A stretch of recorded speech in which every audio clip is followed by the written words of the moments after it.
वीर हनुमान जी की गाथा। महावीर हनुमान जी की शक्ति और पराक्रम के बारे में तो समस्त विश्व को जानकारी है, लेकिन बेहद कम ही लोग जानते हैं कि अपने जीवन काल में हनुमान जी ने कई ऐसे पराक्रम दिखाए जो शायद कोई नहीं दिखा पाता। हनुमान जी को एक महान वानर और राम के महाभक्त के रूप में तो हर कोई जानता है, लेकिन ये काफी कम लोगों को ज्ञात है कि वे पूर्ण भगवान नहीं थे। वे एक तरह से अर्धदेव, यक्ष, अंशावतार और उपदेव थे, क्योंकि उनके पिता वायुदेव थे। हम में से ज्यादातर लोग तुलसीदास द्वारा बाद में लिखे गए लेखों और कविताओं के माध्यम से हनुमान जी की शक्ति को समझने का प्रयास करते हैं, लेकिन असल में हनुमान जी की संपूर्ण शक्तियों और वीर गाथाओं का वर्णन हमें श्री वाल्मीकि जी की रामायण से पता चलता है। ऐसे में आज के वीडियो में हम आपके साथ इन्हीं वीर गाथाओं को साझा करने का प्रयास करेंगे, जिनसे आपको हनुमान जी की असल शक्ति का अंदाजा लग जाएगा। स्वागत है आपका आस्तिक स्पिरिचुअल सीक्रेट्स में। आगे बढ़ने से पहले वीडियो को अभी लाइक कर लीजिए।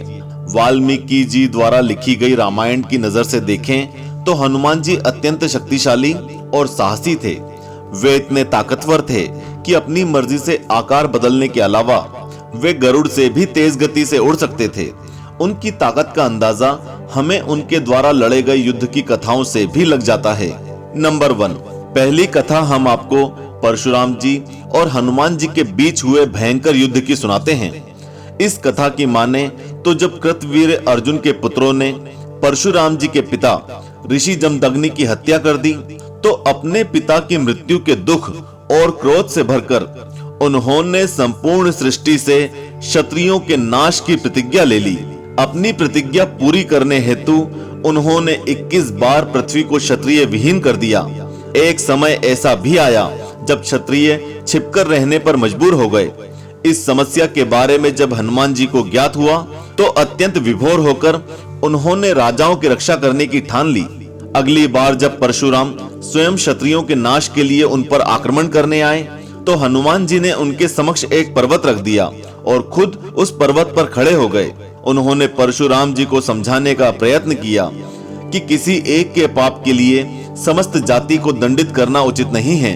इस विध्वंस के चलते पहले ही कई स्त्रियों और बालकों ने अपना परिवार खो दिया है, लेकिन परशुराम जी ने जब अपने हठ को नहीं छोड़ा तो मजबूरन हनुमान जी को परशुराम जी से युद्ध करना पड़ा।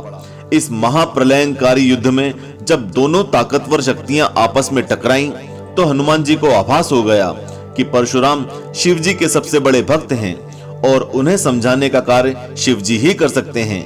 ऐसे में भगवान हनुमान जी ने शिव जी का स्मरण किया।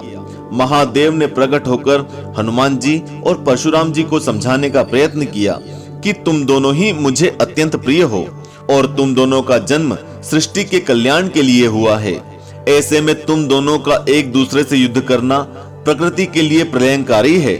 शिव जी ने परशुराम जी को बताया कि तुम क्रोध में इतना डूब गए कि दिव्य दृष्टि रखने के बाद भी ये नहीं देख पाए कि हनुमान जी मेरा ही रूप है। ये बात सुनकर परशुराम जी का क्रोध शांत हो गया और उन्होंने क्षत्रियों के संहार करने का अपना प्रण त्याग दिया। उन्हें अपनी भूल का आभास हुआ। इस तरह से हनुमान जी ने क्षत्रियों के अस्तित्व को खत्म होने से बचा लिया। हनुमान जी के पराक्रम और साहस का प्रमाण हमें रामायण के युद्ध में उनकी अहम भूमिका से भी मिलता है। नंबर 2, हम सभी जानते हैं कि रावण के खिलाफ जब युद्ध में लक्ष्मण जी को शक्ति बाण लग गया तो वे बेहोश हो गए और तब उनको बचाने का कार्यभार हनुमान जी ने उठाया।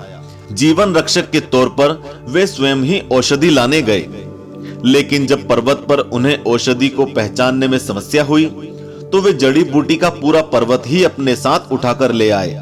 उनके बाहुबलों में इतनी शक्ति थी कि वे पूरे पर्वत को उठाकर उड़ने की क्षमता रखते थे। औषधियां पाकर वैद्य ने लक्ष्मण जी का उपचार किया और उनके जीवन की रक्षा की। नंबर 3, अगली कथा हम आपको हनुमान जी और वासुदेव पौंड्रक के बीच हुए महाप्रलयकारी युद्ध की सुनाते हैं। दरअसल वासुदेव पौंड्रक अपने आप को असल श्री कृष्ण और हरि नारायण का अवतार बताते थे और वे असली श्री कृष्ण से घृणा करते थे। एक बार वासुदेव पौंड्रक की पत्नी के कहने पर विशेष कमल लेने के लिए वासुदेव ने अपने सहयोगी द्वितवानर को भेज दिया। वह कमल हनुमान जी की कुटिया के करीब मिलते थे। जैसे ही द्वितवानर कमल निकालने लगे, तभी वहां अग्नि प्रज्वलित हो गई और हनुमान जी ने उनका मार्ग रोक लिया। इस पर क्रोधित होकर द्वितवानर ने हनुमान जी को युद्ध के लिए ललकारा, लेकिन हनुमान जी ने युद्ध नहीं किया और द्वितवानर उन्हें बंदी बनाकर वासुदेव पौंड्रक की सभा में ले गया, जहां पौंड्रक ने हनुमान जी का उपहास किया और द्वितवानर को आदेश दिया कि वे हनुमान जी का वध कर दें। इस पर हनुमान जी ने द्वितवानर को अपनी पूंछ से उठाकर पटकना शुरू कर दिया। इसके पश्चात पौंड्रक ने अपने भाई रणधीर को हनुमान जी का वध करने का आदेश दिया, लेकिन उसने भी जल्दी ही घुटने टेक दिए। धीरे धीरे सभी सैनिक ढेर हो गए और हनुमान जी ने पौंड्रक के पूरे महल को ध्वस्त कर दिया। नंबर 4, अगली कथा हमें हनुमान जी और बाली के बीच हुए महाभयंकर युद्ध की मिलती है। जब हनुमान जी ने बाली के घमंड को तोड़ने के लिए युद्ध किया, दरअसल बाली को लगता था कि संपूर्ण विश्व में उससे शक्तिशाली वानर कोई नहीं है।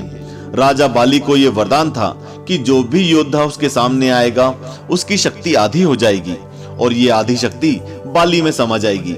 लेकिन जब एक दिन बाली ने तपस्या में लीन हनुमान जी और उनके आराध्य राम जी का उपहास किया, तो हनुमान जी उनसे युद्ध करने के लिए तैयार हो गए।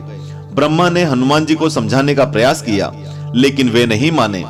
ऐसे में ब्रह्मा जी ने हनुमान जी को युद्ध में केवल अपनी शक्ति का 10वां हिस्सा ले जाने की सलाह दी और कहा कि बाकी शक्ति वह अपने आराध्य के चरणों में रख दें, ताकि युद्ध के बाद वे उसे प्राप्त कर सकें।